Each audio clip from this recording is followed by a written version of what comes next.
Hey there, friend. Welcome to the Mommy Scribbles Fast 5 and 5 Creative Writing Crash Course. This is super exciting. I'm super glad you're here today. So, in Proverbs 1 2 through 6, it says, "Let the wise hear and increase in learning, and the one who understands obtain guidance." This week is all about shutting off that inner critic and playing on the page. We will be exploring the world of our story and making connections. Now, I don't want you to try and figure out your story yet. At this point, it's important to not overthink things because that's when we start to judge the outcome of our story and put our preconceived notions all up in there. Right now, we are just going to scribble down whatever images pop into our head and just write with each exercise, okay? It may seem a bit silly, but trust me, just have fun with it, okay? So before we get into today's writing exercise, let's address our mindset, okay? So in the Bible, there is a verse that says, in his heart, a man plans his course, but the Lord determines his steps. That's in Proverbs 16:9. Now, before you go clicking off of this, and just saying whatever, because you think writing has nothing to do with the Bible, give me just a minute to explain, okay? Because this is really important to understand in life, but also in our writing. Oftentimes we plan and we plot and we try to make sure everything is set up before we even start writing. There's no exploration.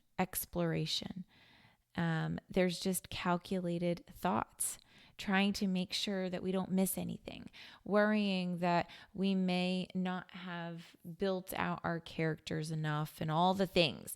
But what is the sense in all that worrying and planning when we don't even know the truth at the heart of our story yet?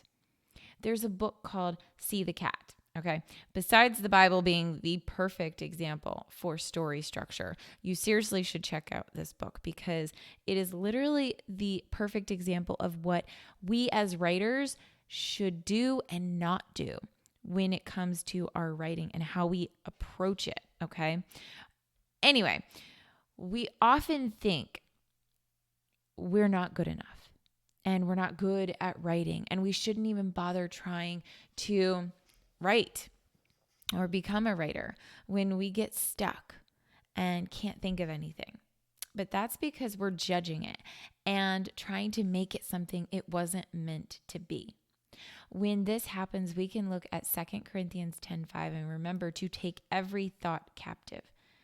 This is easier said than done. Most praying Christians will tell you that they pray and ask God for things and they give it to God. But what they don't realize is that they took it back from him like 5 seconds after they said it.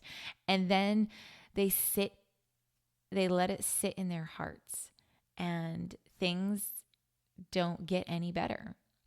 This is because of what happens to writers. We think we know how our story this is similar to what happens to writers. We think we know how our story is going to go. We have plans and we have validated everything, but when we actually sit down to write and we get stuck, we just think we need to scrap the whole thing and start over. I mean, what's the point in writing if we're just going to sit and stare at a blank page, right? Nobody likes writer's block, so we come up with excuses about why we shouldn't write our story. What if nobody wants to read what I wrote? I need to wait till I have the perfect idea and then I'll write. I don't have time. When the kids are bigger or it slows down at my job, then I'll have time to write a book. But see, here's the thing. This is not about whether or not we have what it takes to be an author or whether or not we have a good idea for a book or even whether or not we have time to write it. This is about control. When writing, we often think that we've got it under control and we know exactly what we will write and when, and then when we when it actually comes down to writing, nothing comes out, or it just doesn't feel like it's flowing right. Now, we know that God's plans are better than ours. His thoughts are higher than our thoughts. His ways are higher than our ways. So why not let God write the story for us? I mean, he is the author and finisher of our faith, right? And he wrote the most popular selling book in the world. Why not let God show us the story that we're supposed to write? You may wonder whether or not you have what it takes to be an author, but what if I told you that God has already equipped you with the story that is inside of you and you are uniquely qualified to tell it? You see, I believe that you are already an author. You just haven't discovered your story yet. And when you do, the story will come so easy to you that you won't even have to wonder whether or not you have what it takes to be an author. You'll already be one, an instant author.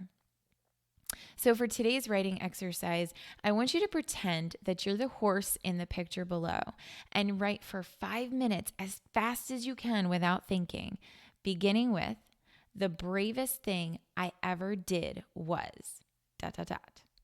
Okay, go have fun. Stay tuned for tomorrow, where we will be starting to discover our story by addressing conflict. Until next time, keep asking, keep seeking, keep knocking, and keep scribbling.